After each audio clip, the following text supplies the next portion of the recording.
Guys आज चाहिँ mothers day हो, त्यही भएर मेरो मामुले चिकन लेग पिस र चिकनको खुट्टा बनाउन आँटिरहनु छ। 4वटा चिकन लेग पिस छ, यसलाई चाहिँ सफा गरी धुनुपर्छ। चिकन लेग पिसको लागि चाहिने मैले मसलाहरू रेडी गरेको छु। धनिया, जिरा, खुर्सानी आफूलाई कति चाहिन्छ स्वादअनुसारको, सुकुमेल, ल्वाङ, अनि त्यसै गरी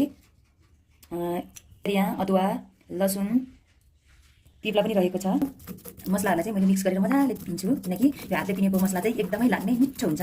जति मसिनो पिने त्यति राम्रो हुन्छ। पहिला म इन्डक्सन अन गर्छु, अनि त्यसपछि भाँडालाई बसाल्छु। भाँडा तातिसकेको छ, त्यसको लागि मैले तेल अलिकति हालेँ, मेथी अलिकति पट्याउँछु, अलिकति जिरा पट्याउँछु। यो जिरा पाकिसकेपछि मेथी पाकेपछि मैले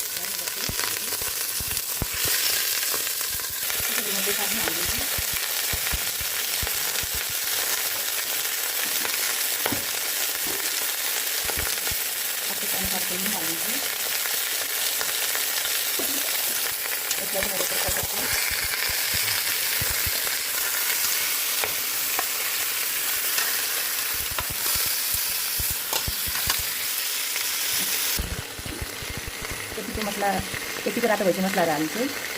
म चाहिँ अलिकति खरिनुपर्छ।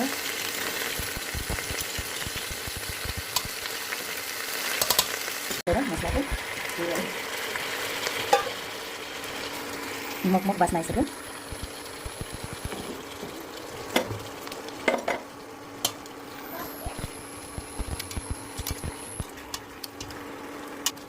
यसलाई यो पल्टाएर मसलाहरू लागोस् भनेर उल्टाइ पल्टाइ गर्छु। यतिको भइसक्यो, म यसलाई पानी हाल्छु अनि यसलाई बोइल गर्छु। मजाले बोइल गरेर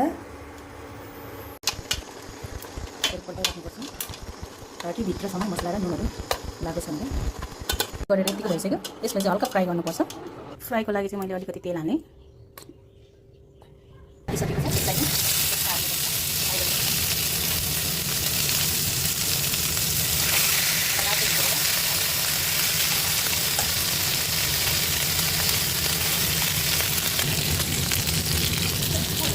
यसलाई रातो हुन्छ हल्का तात्छ, तेल कम हालेको छ। त्यसरी चाहिँ यसको लागि तेल धेरै राम्रो हुन्छ। मजाले त्यति गरेर एकदमै हेर्नु थोरै तेलमा रातो हुँदै एकदमै पालै फ्राई गर्छु चिकन लेग पिस होइन। चिकन लेग पिस चाहिँ यतिको भइसकेको छ हाम्रो। ठिकै छ, यो मजाले पाकेको छ। मरमसलाहरू मजाले लागेको छ, एकदम हेल्दी छ।